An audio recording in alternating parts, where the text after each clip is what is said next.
Hey,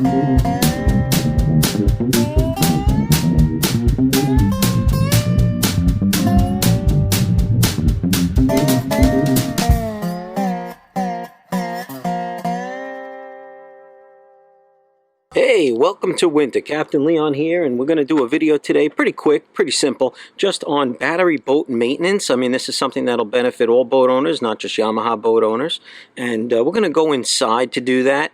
But before we do, and while we're out here, I just wanted to go over a couple of quick tips that will be beneficial for all. For starters, when we're dealing with our boat trailer tires, you know, these tires, and I've said it before, they're not generally radial tires. They're not as strong as a car or an SUV or a truck tire. They're really easily able to develop a flat spot if left sitting on a hard asphalt or concrete pavement over the course of a long winter. So, you know, my recommendation, it's always a good idea, get these tires off the ground, okay? It's an easy thing to do, just a couple of cinder blocks and wood, and you're good to go. Pump up those bearings with grease, and you're set for the winter. Also, if anybody purchased a brand new Yamaha boat, the shipping cover that comes on the boat when it leaves the factory down south, in I believe Tennessee, and makes it to your local dealer, this shipping cover is tremendous. It is made of a very thick material, and then it's felt lined on the inside. It has great ventilation. It in fact has a ratchet system to hold it down tight to the boat. And we are on our 5th year using this winter cover, and well, I would have to say at this point we've saved somewhere in the area of over $1,000 in the cost of shrink wrap. So if your boat gets delivered to you and the shipping cover is there, don't let the dealer throw it out. Keep it. You heard it here first. All right, with that said, let's head on inside and let's talk a little bit about battery boat maintenance. Alright, so here we are at the workbench, and we're going to take a look at our marine battery. It's probably a good idea to bring your boat batteries into a warmer place and leaving them out in the cold. You know, I bring mine indoors. This is an Interstate marine battery, the 34M-AGM. You know, many boats have dual, triple battery systems.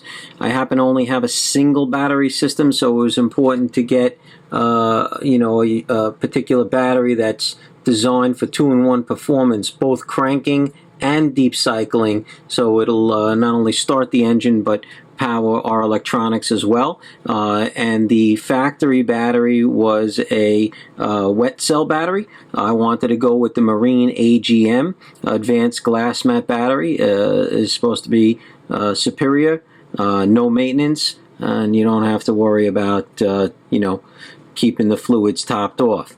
This particular battery is excellent. We have 800 cold cranking amps and 1,000 marine cranking amps. I mean, essentially the only difference between CCA and MCA, MCA is rated at, I believe, 32 degrees Fahrenheit or above, so the battery will have slightly more cold cranking amps. Once you drop below that, the cold cranking amps you know, is a little bit less.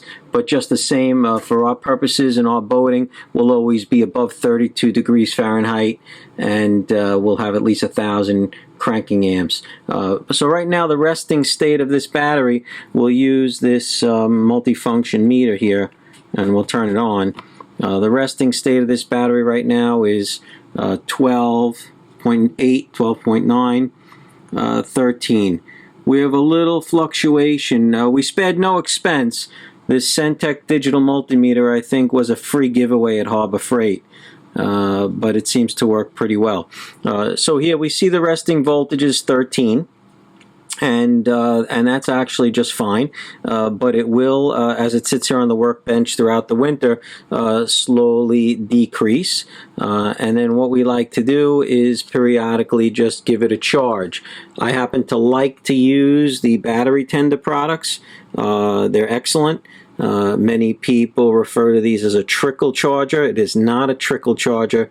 It's far more advanced than that, because what it does is it will analyze exactly how much voltage needs to be, put into the battery. You'll start off with a red light that it's charging, and then eventually you'll drop to a green light once it reaches a full charge, and then the battery tender will drop off and do what's known as just storage mode.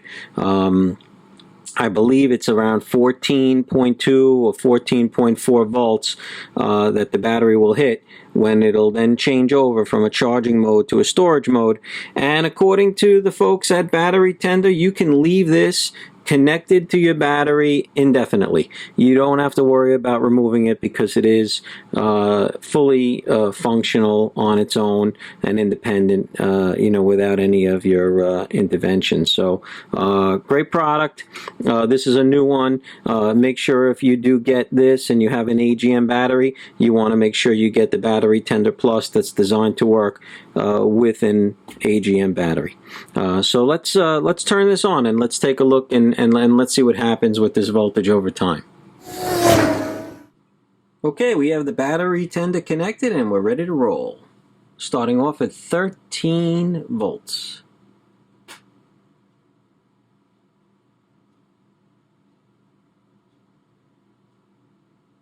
All right, we're already seeing the voltage going up. We were at 13.1, 0.2, 0.3, 0.4, 0.5, 0.6, 13.8, 14 volts.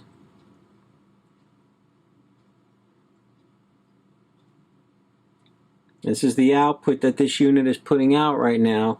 It's putting out 14.8 volts. 14.9. We're starting to get a blinking green light here, which is the first phase the battery tender will go into when it's starting to reach where it wants to be. So it is still charging, but it's getting close to where it wants to be. Now again, we started with a battery here that was in pretty good shape. Its resting voltage was just around 13 volts. We just hit 15. Again, that's the output of the battery tender. But what's going to happen is the battery will reach a voltage level, a consistent voltage level, which will then put us in a position where we're going to lose the red charging light and we're going to go right over to a solid green that we're in storage mode. And that could remain that way.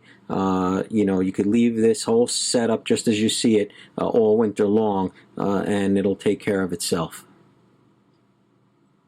And there you have it. We're now in a storage mode. So this battery, this just took seconds. This was just topped off. And you see our voltage dropping now. We went from in the mid 14s. We're now down to 13.4, 13.3. Okay, we're dropping down. The unit is no longer putting out the voltage it needs to put out. It got its reading that the battery hit where it needed to be, and now we're going to hover right around 13.3 or so, 13.4. So now, in time, this will slowly dissipate, and once we drop down to 13 volts, 12.9 where we are when we started, this will kick on itself again. It'll give it a little bit of a charge, and it's really great setup. So if you stay this way all winter long, you'll be fine. You could take this battery, put it back in your boat come the spring, and you're ready to rock and roll. All right, this is Captain Leon with a tip on maintaining your boat battery. If you like these videos, and I have several others, please make sure you like and subscribe.